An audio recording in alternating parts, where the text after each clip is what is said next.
তো hello viewers, আসসালামু আলাইকুম। কেমন আছেন সবাই? আশা করি সবাই অনেক অনেক ভালো আছেন।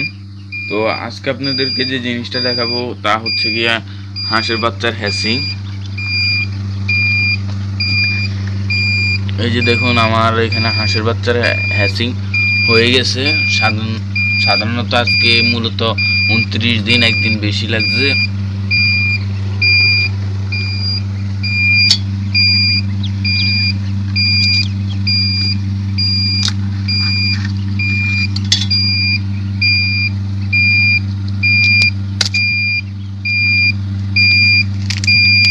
এই যে দেখুন, একটা বাচ্চা মারা গেছে, কিন্তু এই বাচ্চাটা কিন্তু ডিম পাঠাইছে, পাঠানোর পরও ভিতরে পানি, তারপরও মারা গেছে। এটা সাধারণত আপনার যেটা হয়ে থাকে, এটা হচ্ছে আপনার ওই বাচ্চার যে ভ্রূণের সাথে যে বড়ুটা থাকে, ওই বড়ুটাতে সমস্যা হলেই এটা হয়ে থাকে। বাচ্চাটা কিন্তু সম্পূর্ণ হয়েছে, ভিতরে পানিও আছে, সব কিছু ওকে, তারপর কিন্তু বাচ্চাটা মারা গেছে। বিহার সেই ছিল হ্যাচিং।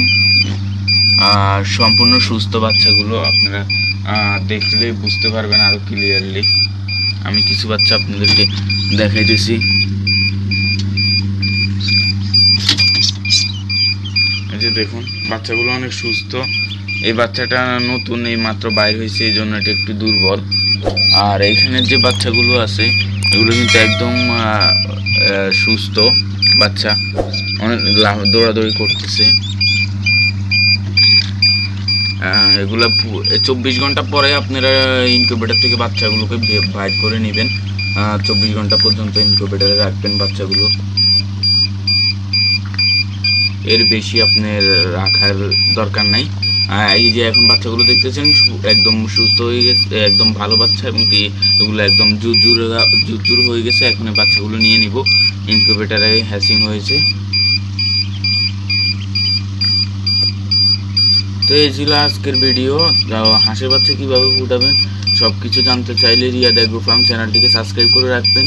ভিডিওটি ভালো লাগলে একটি লাইক দিবেন, কমেন্ট করতে ভুলবেন না। আপনাদের কমেন্টের অ্যান্সার নিয়ে কিন্তু আমি ভিডিও তৈরি করি আপনাদের জন্য, কারণ সবাই কমেন্টের অ্যান্সার তো দেওয়া সম্ভব না।